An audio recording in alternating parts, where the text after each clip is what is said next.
കോഴിക്കോട് 4-ാം ക്ലാസ്സുകാരിയെ പീഡനത്തിനിരയാക്കിയതിൽ പ്രതിക്ക് 111 വർഷം കഠിന തടവും 2 ലക്ഷത്തിലധികം രൂപ പിഴയും ശിക്ഷ. മരുതോങ്കര സ്വദേശി അബ്ദുൾ നാസറിനെയാണ് നാദാപുരം അതിവേഗ പോക്സോ കോടതി ശിക്ഷിച്ചിരിക്കുന്നത്. ദീപക് മലയമ്മ ചേരുന്ന വിവരങ്ങളുമായി. ദീപക്, പോക്സോ കേസിൽ 111 വർഷത്തെ കഠിന തടവാണ് വിധിച്ചിരിക്കുന്നതെന്ന് മനസ്സിലാക്കുന്നു.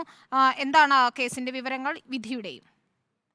വിനിത, 2022 ഡിസംബറിലാണ് കേസിനാസ്പദമായ സംഭവം നടക്കുന്നത്. 4-ാം ക്ലാസ്സുകാരിയായ പെൺകുട്ടിയെ ബലമായി കൊണ്ടുപോയി പീഡനത്തിനിരയാക്കി എന്നുള്ളതാണ് കേസ്. അന്ന് തൊട്ടിൽപ്പാലം പോലീസ് ആണ് ഈ കേസ് അന്വേഷിക്കുന്നതും പിന്നീട് കോടതിയിലേക്ക് ഉൾപ്പെടെ എത്തുന്നതും. പ്രതി മരുതോങ്കര അടുക്കത്ത് സ്വദേശിയായിട്ടുള്ള വെട്ടോറമൽ അബ്ദുൾ നാസർ, 62 വയസ്സുകാരനാണ്.